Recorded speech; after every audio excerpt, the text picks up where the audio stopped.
আজকে আমি ব্লগটা ইভিনিং থেকে শুরু করছি, যেহেতু অনেক দিন যাবৎ ব্লগ বানাই না, তাই না একটু অসুবিধা হচ্ছে। তো ভুল ত্রুটি হলে কিছু মনে করো না। আমরা বিকেলবেলা একটু গিয়েছিলাম সুপার মার্কেটে ব্যাঙ্গালোরে। এটা ডিমার্টেরই মতো, ছোটোখাটো ডিমার্ট বলতে পারো। এখানে সস্তায় সব কিছুই পাওয়া যায়। গ্রসারি থেকে শুরু করে এসেছিলাম একটু গ্রসারি তেল কিনতে, কিন্তু এই জায়গাটা নতুন করেছে দোকানের ভেতর দিয়ে। তো এখানে এই জিনিসগুলো দেখে আবার মনে হলো এইখান থেকে এই জিনিস নিতে হবে। তো ওখান থেকে কিছু কিনেছি। তারপরে পাশে একটা সবজি দোকান ছিল, সেখান থেকে সবজি নিয়ে বাড়ি ফিরলাম। বাড়ি ফিরে এবার চলো একটা ঝটপট রেসিপি বানাই। একটু চিকেন রাখা ছিল, ভাবছিলাম যে কোনো রেসিপি দেবো না,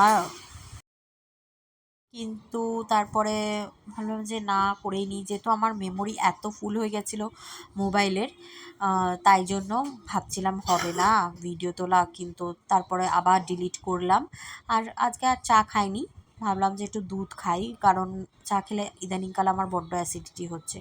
তো একটু দুধটা খেলাম। খেয়ে এখানে আমি গোলমরিচের গুঁড়ো, আদা রসুন বাটা, একটা ডিম আর কর্নফ্লাওয়ার, নুন দিয়ে ভালো করে চিকেনটা ম্যারিনেট করে নিচ্ছি। এটা ম্যারিনেট করে রাখার কিছু নেই, যেহেতু ডিম দেওয়া থাকলে না এমনি মাংসটা সফট হয়ে যায়। তো আজকে আমি ভাবলাম মাংসটা ইনফ্রারেডেই বানাই। গ্যাস যেহেতু আমার মাজা ঠাজা হয়ে গেলে না, আমি রাতের দিকে আর আমিষ কিছু বানাই না। দুপুরে যা খাবার খেয়ে পুরো মেজে ঠেজে নিই, তারপর আমি ইনফ্রারেড ইউজ করি।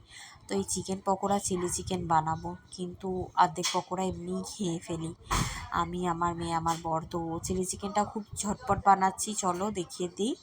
আমি জানি তোমরা জানো রেসিপি।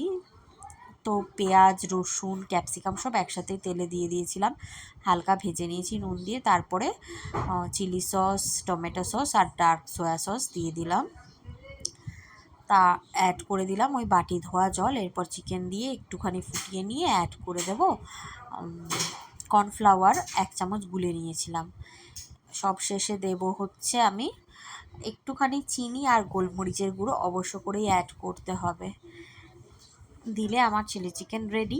তোমাদের ভিডিও ভালো লাগলে সাবস্ক্রাইব করো। চার শেষে